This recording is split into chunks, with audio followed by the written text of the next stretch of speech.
based on Rule 1.442 and 768.79. It's curious in the third motion that they actually withdrew the Rule 1.442 as a basis and strictly went on 768.79. I believe that's because the case was over. They realized their mistake, and now they only had that basis in which to pursue their motion. Counsel, why? If we just look at, I do understand your argument that if we're just looking at 7.020, it certainly seems to suggest that 1.442 would not apply because it's not listed specifically, right? However, when we look at the language of 1.442, it kind of has similar language to 7.020 when 7.020 says, hey, here, generally speaking, here are the rules that are, quote, are applicable in all actions covered by these rules. But then 1.442 says this rule applies to all proposals for settlement authorized by Florida law and supersedes all other provisions of the rules and statutes that may be inconsistent with this rule. It's interesting language. It's similar to 7.020 in that it purports to state what cases the rule applies to, correct? And it even then says that it supersedes all other rules and statutes that are inconsistent. Why isn't Rule 1.442 by itself, why does it not, by its own language, apply to small claims? Small claims are actions that where proposals of settlement are authorized by Florida law, right? Correct. I can tell you why. The reason why is because the Florida Supreme Court, in exercise of its constitutional authority to promulgate the rules and regulations in which to enact the laws that the legislative branch, created, decided not to. It decided that you're missing my question entirely. Didn't the Florida Supreme Court promulgate Rule 1.442? It did in addressing a very specific issue that's raised in Appellee's brief, which was at the time that the rule was amended, it was to clear up the conflict between 768.79's unconstitutional, in essence, grabbing of procedural aspects that were left only to the Florida Supreme Court to address. Now, in addressing the constitutionality of 768.79, the Florida Supreme Court, and also as well as other cases that were decided at the time, which would be Timmons v. Combs and the Vorkin case, the Florida Supreme Court said, hey, listen, we're going to find 768.79 constitutional only because we get to provide the rule in which you get to access that law. Minus our rule, the law would be found unconstitutional. Now, what the appellee's asking you to do is to revisit Timmons v. Combs and revisit that time period. Well, counsel, in your defense, the question I'm asking you, the appellee, I don't think the appellee's raised, but appellees don't have to preserve issues and because of tipsy coachman, right? And so I guess what I'm asking you is under the rule itself that the Supreme Court promulgated, 1.442, which has pretty expansive language saying that it applies to all proposals of settlement authorized by Florida law and supersedes all other provisions of rules and statutes. Why does that rule not apply to all civil actions where proposals for settlement are authorized by Florida law, as the rule says? Well, in addressing the language where it usurps all other laws, that directly is addressing 768.79 and the procedural aspects contained within that law. That language was specifically— Counsel, it says rules and statutes. Now with the rules, it doesn't usurp the rules of small claims rules, because if you look at the very first rule of civil procedure, those rules says that they apply to all civil matters. However, in the rule, if you go down, it says it applies to all civil matters except, and then the court, using its constitutional authority, has set aside separate rules to deal with separate situations. It has a probate court and has its own rules. It has family law and it has its own rules. And it has small claims and it has its own rules. Based on the fact that the Florida Supreme Court, in its infinite wisdom, decided we are going to separate all the rules based on what we consider to be all civil actions, and we're going to identify rules that we think are appropriate in addressing those civil actions.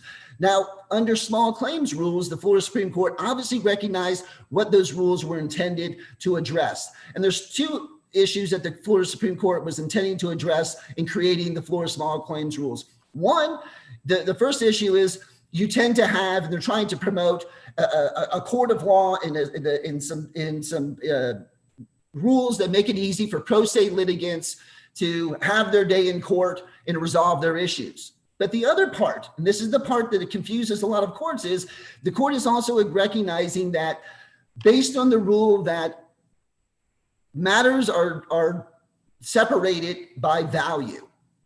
So a small claims matter is separated because the mountain controversy is within the range, within the jurisdiction of that court. It is not the fault of the appellant or anyone that finds themselves in small claims court that they happen to have an issue that isn't greater than $5,000 or $8,000, depending on the time in which it was brought up. So the court, in addressing those two fact patterns, has decided that, hey, how we want to handle the proposal for settlement is we want to make it where we don't have it automatically invoked. There is a mechanism in place. That mechanism in place is the following. The mechanism in place is a party by itself and by its own motion, or the parties through stipulation, or the court by its own motion can invoke all the rules, including Rule 1.442. The reason why the Florida Supreme Court decided to do that, and it's not articulated, it's my belief that the reason why they did that is because the Florida Supreme Court wanted that issue to be addressed on a case-by-case basis. Why? Because the proposal for settlement has a real chilling effect on a party's desire to pursue its legal right. And that that's a an interesting policy argument. I guess I'm going back to the language. And look, you have a good argument in the sense that, I think it's a, there's some persuasive value to it for sure. I'm not suggesting that it's a frivolous argument at all. It's an interesting case, but what I'm trying to find out is under 1.442, it has the very broad language of saying this rule applies to all actions where a proposal is authorized by law. And then it says, and this rule supersedes all conflicting rules and statutes. And so then I guess your argument is, well, but you have to read that in context with Rule 1.010, right? That says, hey, this rule applies to all civil actions except for small claims rules, where the small claims rules apply. And in that, then you would look for the mechanism the Florida Supreme Court enacted for cases. But in that circumstance, wouldn't Rule 1.010's sort of general statement be superseded by Rule 1.442's very specific statement saying that it supersedes all rules and statutes that are inconsistent?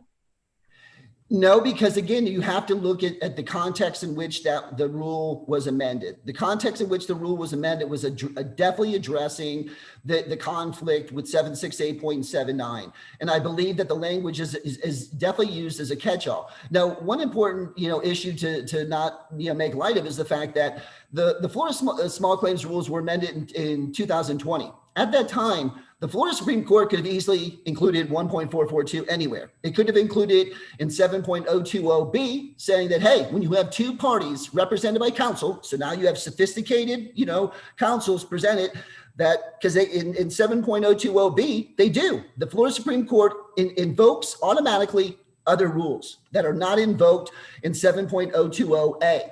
So the Florida Supreme Court already recognizes, hey, in this fact pattern, we want the following rules to automatically be invoked. Okay. The Florida Supreme Court could have said, you know what? We also want Rule 1.442 invoked in that circumstance. And you know what? They didn't. They could have added a D. The D could have been the rules apply, but in PIP cases, Rule 1.442 automatically applies or is automatically invoked. It didn't. It has that ability. It clearly did not. It's not what wasn't said, it's what was said. They clearly left it out for a reason. And the reason being is that they wanted that to be addressed on a case-by-case basis. They did not leave out a mechanism. In no way, in shape, or form has the Florida Supreme Court denied a party under the small claims rule access to a substantive right found in 768.79. Well, hang on a second, Mr. Taylor. Let me ask you about that. Yes, There is a substantive right created under the 768 statute, right, that the legislature came up with to recover attorney fees. correct. Under the mechanism you keep talking about, what if the small claims judge says, no, we're not going to apply 1.442 in this case? Does the judge have the discretion to take away that substantive right if that's the only mechanism to apply the PFS in small claims court? How does the judge given that right? It's given the right because the Florida Supreme Court is given the authority to create the procedures to access that right. It'd be the But same. the judge can just say no, right? He can say, no, we're not going to have, he can eliminate that substantive right to fees by just declining to adopt 1.442 in small claims court. I believe that is the Florida Supreme Court's intent, to allow each individual judge on a case-by-case basis. Counsel, why wouldn't that be a violation of separation of powers, right? The courts creating no mechanism by which a party can access a substantive right created by the legislature. Because what's happening now is what you're doing is you're looking at 768.79 in a vacuum instead of looking at the time. Now, if the Florida Supreme Court would have been addressed with this exact argument right now, I don't believe that it would have handled 768.79 the same way that it did at that time. I think that it would have attacked 768.79 and it would have changed it entirely. It would have said, if you're going to put that on us, then we will come up with what we believe to be the way to access that law. It's the same right as that. I believe that an inherent right that we would have is that every defendant is entitled to address the allegations by its accusers. Okay, that's a substantive right, one of the greatest substantive right we can. Guess what?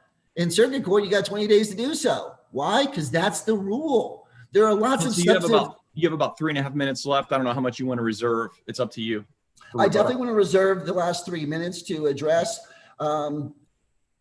Just in the time that I have, I really think that the order, that how we even got here, is a mistake of law. I think that Can I ask one question really quick? I know we're running short on time, but what exactly needed to happen in your position for 1.442 to be invoked and for the proposal for settlement to be valid here? When did it need to be invoked? Could it be invoking all of the rules at one time? Could it have been invoked at the time that the proposal was served or at the time the motion to enforce the proposal was filed? What would have to happen there? What would have to have happened was what the appellate did not do, which is it filed a motion.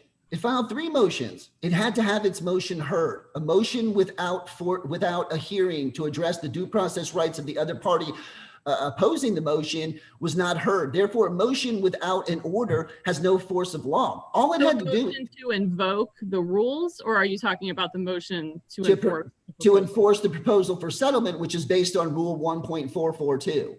That's what it would have invoked. They could have moved to invoke that rule in the motion to enforce the proposal using 7.020C, which is the mechanism. Ironically, Chief Judge Zambrano of our circuit here has an administrative order that invoked all the rules pursuant to 7.020C, except Rule 1.442, which was left out. So the Chief Judge of our circuit believes that 1.442 should not automatically be invoked. So, or maybe he reads it the way Judge Eisnagel was asking you, that it's already invoked under its plain language. It supersedes all other rules. I don't see that as the case, because the basis for it was for invoking all the rules was to expeditiously handle PIP cases filed in small claims. And my understanding is the reason why it was left out is because it's a contentious issue, and the chief judge left it to each judge to decide on his or her own how they want to handle this issue. I'd like to reserve the last minute. Sure enough. Thank you. All right. All right, counsel for the appellee, you're recognized whenever you're ready. Good morning, your honors, and may it please the court. I'm Ken Hazuri, counsel for Progressive in this matter. And I would start by saying that Judge Harris, you nailed it with your question. That's their whole position here, is that a trial court judge or the Supreme Court can override the substantive right established by the legislature to be able to create a right of attorney's fees by serving a proposal for settlement in quote unquote, in any civil action for damages filed in the courts of this state. That is the opening phrase of 768.79, that proposals for settlement can be served in any civil action for damages filed in the courts. Well, counsel, their point is, yeah, that sure, absolutely. You just had to follow the right procedures. You just had to use Rule 7.020 to properly invoke the proposal for settlement rule. Well, as Judge Harris pointed out, under 7.027 or 7.020C, the trial court has discretion. It doesn't require the trial court to counsel, invoke the rule. I mean, that would be a different argument, but you didn't get us to that point, did you? And below, you didn't get a denial from the trial court. You didn't get a ruling at all. Well, sure, they didn't. That's correct. The trial attorney did not do that. But the point here is it's a constitutional issue, and this is a pretty straightforward case, but it involves critically important foundational constitutional issues. What if Rule 7.020 said, and the proposal for settlement rule can be invoked in a small claims proceeding only if the a party moves to invoke it, and if so, the trial court must grant the motion. Would that be unconstitutional? I'm thinking about that because I haven't thought about that question.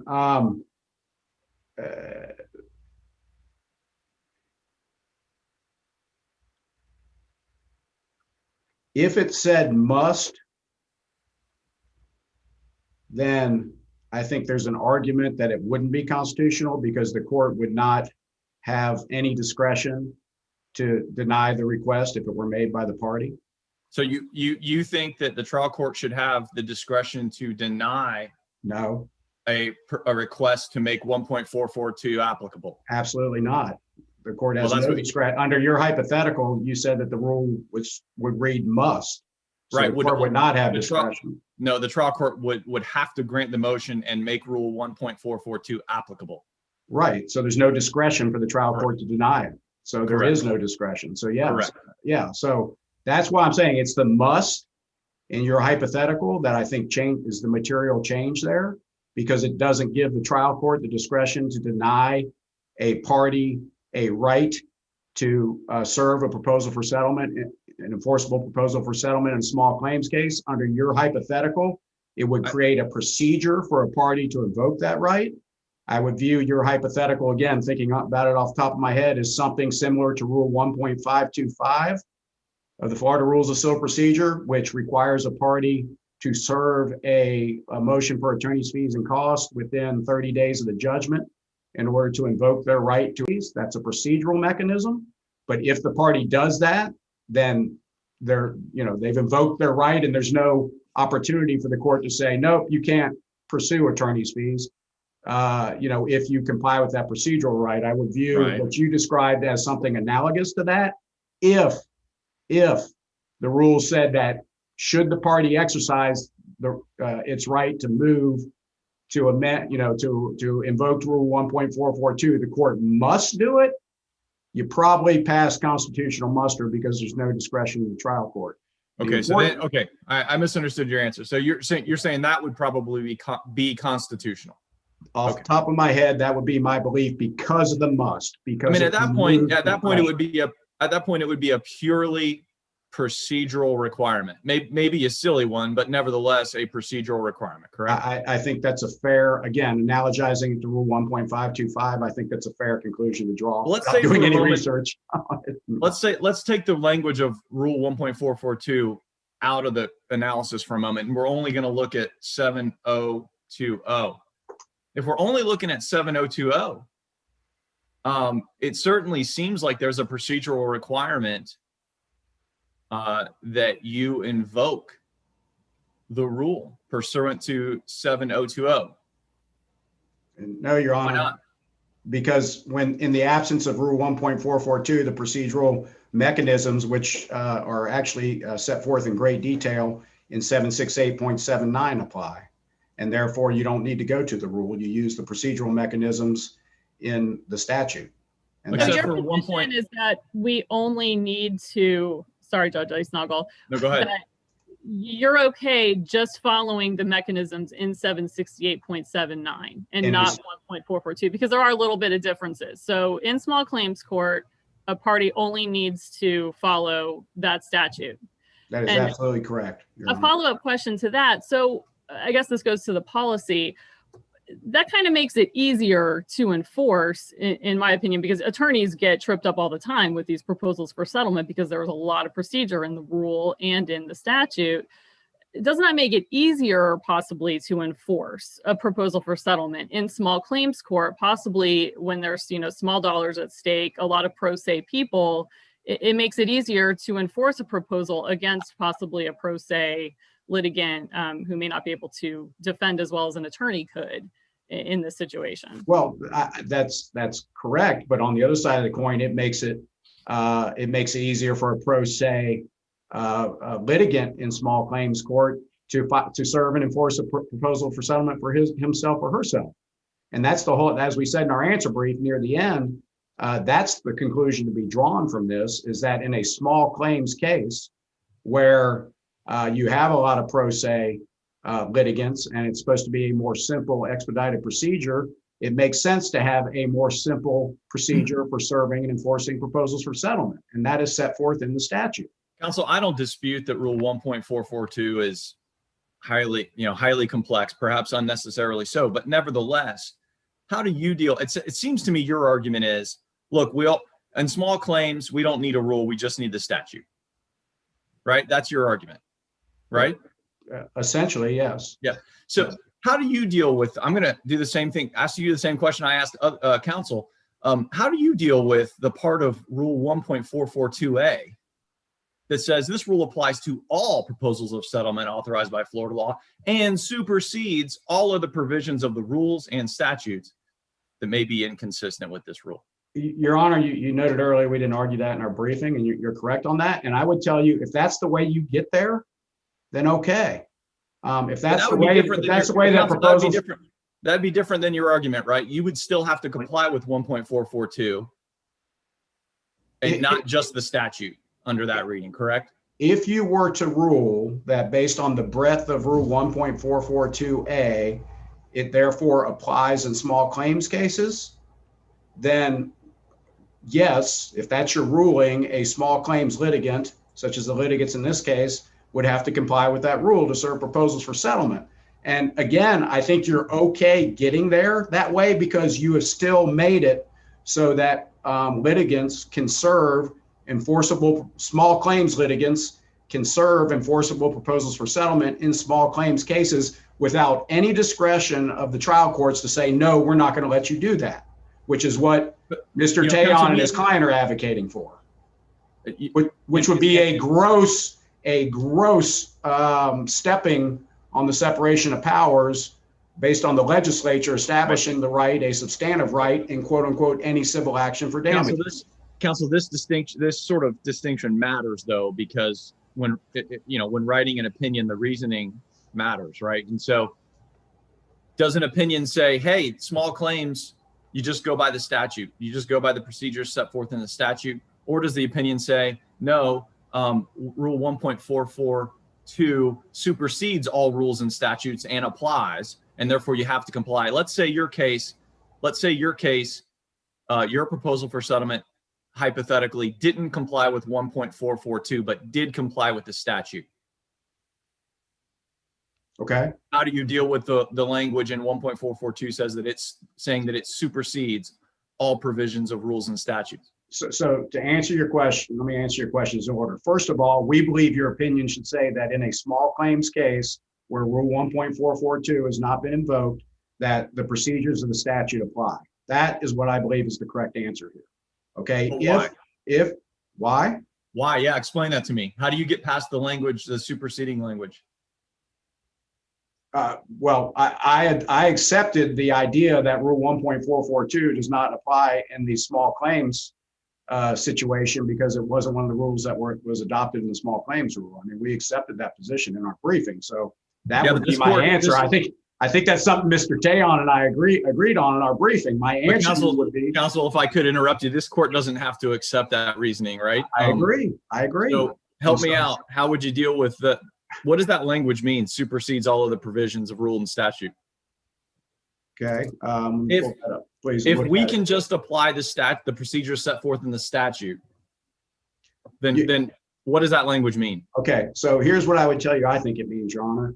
When this rule was passed, there were multiple proposals for settlement provisions, or at least there have been historically. And sometimes if you look at Rule 768.79, it refers to offers of judgment. And other of the rules, 45.061 and called them proposals for settlement. There was all sorts of different terminology and all sorts of different statutes. I think there were at least three of them at one time dealing with proposals for settlement or offers of judgment. I believe the purpose of the language, the broad language of subsection A of 1.442 is to say, whatever you call it, whatever statute you're moving under, you're exercising your substantive right under, this rule applies in actions, civil actions for damages that are governed by the Florida Rules of Civil Procedure. I candidly do not believe that language was written, again, Mr. Tayon and I have found common ground here, to say that, oh, well, this is going to apply in small claims cases too, even though the small claims rules do not expressly adopt Rule 1.442. I don't read it that way. Again, I believe the opinion should read, if it hasn't been invoked, follow the statute. Your Honor, you are free to reach the conclusion that you're questioning me on. And if you reach that conclusion, then I think you're okay constitutionally, because proposals for settlement can still then be served in small claims cases without any discretion of a judge denying that right. Okay, you're just getting there through a different path and using 1.442 to get there. And we can live with that. As we said in this oral argument earlier, Mr. Tayon has waived any argument that we didn't comply with Rule 1.442. So if you went there, that would require an affirmance of the fee judgment that was entered. And so my answer to you is, I don't think that language of Rule 1.442A was intended to say that this applies in small claims cases and everything. If you read it that way, that's certainly your prerogative. But I think it was made to kind of consolidate the idea of there's all these different statutes and what have you, and different terminology. And this rule applies in cases governed by the Florida Rules of Civil Procedure to all of those. That's what I think the intention was. But the rule doesn't just say if there are statutes that are inconsistent. It says if there are rules inconsistent with this, that 1.442 supersedes. Sure. The small claims rule is a rule inconsistent with 1.442. Well, fair. It says it supersedes all other provisions of the rules and statutes that may be inconsistent with this rule. I'm not aware of another rule that would be inconsistent with this rule. I don't know that the fact that it hasn't been expressly Counsel, I mean, inconsistency. The primary argument here is that 7.020 that the small claims rules exclude 1.442, and that the whole argument here is that in order for 1.442 to apply, you have to go through this procedural hoop of invoking it. Otherwise, it doesn't apply. How is that not inconsistent with a rule that says it applies to all proposals for settlement authorized by Florida law? Judge, it's a fair point. And if you read 1.442A that way, and that's how you get there, as long as proposals for settlement can be served in small claims cases without any discretion of a trial court to take that away, whether it's under Rule 1.4, the procedural mechanism in 1.442 or the procedural mechanism in the statute, I think you're on constitutionally sound ground. Counsel, was there a time period where the proposals or whatever they were being called at the time were being enforced pursuant to the statute where Rule 1.442 was not in existence? You know, I tried to look at that history, and Rule 1.442 has changed so much. I believe there certainly was a disconnect between the rule and the statute in the early days. I did read a case when I was preparing for one that said the original, I think the rule pre-existed the statute, and it kind of tracked the federal rule that allowed costs to be recovered. And then the statute was created in 1986. And so I don't think at the inception there that the rule was the way it is now, which is designed to be purely procedural. Am I misremembering, or was the rule just repealed entirely for a few years? Maybe I'm just misremembering. I think what you're thinking of, Judge, and I think it's in the Timmons case. Yeah, Timmons. Yeah. Timmons just adopted, and this goes to show you that the statute does contain procedural mechanisms. Timmons said we're revoking revoking Rule 1.442 as it reads, and we're just adopting the statute, the procedural mechanisms in the statute in 768.79. And if you actually read the rule at that time, and you can find the history of it, it just says something like the procedures of 768.79 apply to proposals for settlement. It actually referenced the statute. That's right, which goes to show you there's procedural mechanisms in the statute that are, viable for serving and enforcing proposals for settlement. We would say in small claims cases where Rule 1.442 doesn't apply. So again, Your Honor, The appellant would say that's because the Supreme Court adopted the statute, though, expressly, right? I mean, that's what they would say. back the prior version. Right. Yes, yeah. I think that's why we didn't make a big deal about that, because the Supreme Court adopts it. No issue. But my point is, that shows you at least that the Supreme Court saw that there was procedural mechanisms in the statute for serving and for governing proposals for settlement, at least at a time, felt that they were sufficient. It's not like the statute is devoid of procedures that small claims litigants can follow and thereby have an orderly procedure for proposals for settlement in small claims cases. The statute clearly has that. That's the point I'm making there. I do want to touch on some of the statements that Mr. Tayon made. He said proposals for settlement in small claims cases would have a chilling effect. He said that the Supreme Court said we don't want to have proposals for settlement. I can't read my chicken scratch. He basically raised policy arguments for why the Supreme Court said or didn't adopt Rule 1.442 in the small claims rules. And let me go back. He said the chief judge of the circuit has made a policy decision that if the trial judge doesn't think there should be proposals for settlement in a small claims case, then the trial judge shouldn't invoke the rule. All of that, everything Mr. Tayon said, is a policy issue for the legislature. That is the subject matter of substantive law. It is not grounds for the Supreme Court, or it's not a subject matter for the Supreme Court or the trial judges to be involved in. They are limited to procedure. So everything Mr. Tayon's telling you about, well, if you do proposals for settlement in small claims, it would chill litigation, and therefore that's why the Supreme Court didn't do it. The Supreme Court doesn't have authority to do that. That is an encroachment on the separation of powers. Decision was made by the legislature that in quote unquote, in any civil action for damages filed in the courts of this state, that including small claims cases for damages like this one, that proposals for settlement shall be, enforceable, shall be able to be used. And so everything Mr. Tayon tells you about why the Supreme Court supposedly didn't invoke Rule 1.442, it has no authority to make those policy decisions. Just as the trial judge in any small claims case has no authority or discretion to prohibit a party from serving a proposal for settlement when they have in an action for damages, when they have the absolute substantive right to do so under 768.79 subsection 1.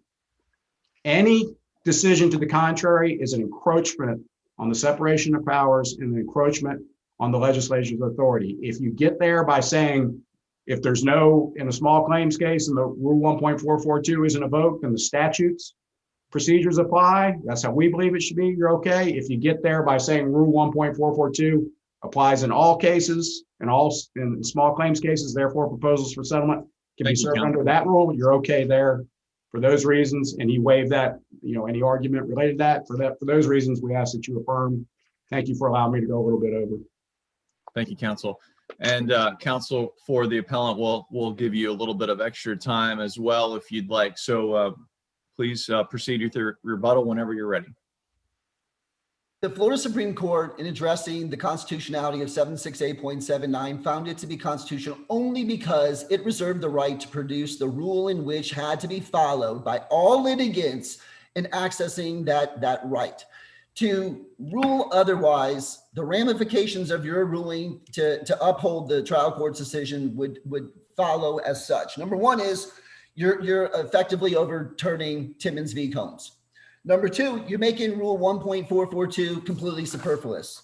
Number three, you're stripping the Florida Supreme Court of its constitutional authority to create the mechanism by which parties can access the substantive right created by the legislative branch. It has a mechanism in place. It was not followed. The appellee believed in the mechanism by filing its motion to enforce the PFS pursuant to 1.442. So it believed in the mechanism because it tried to follow it. It just was not successful in doing so.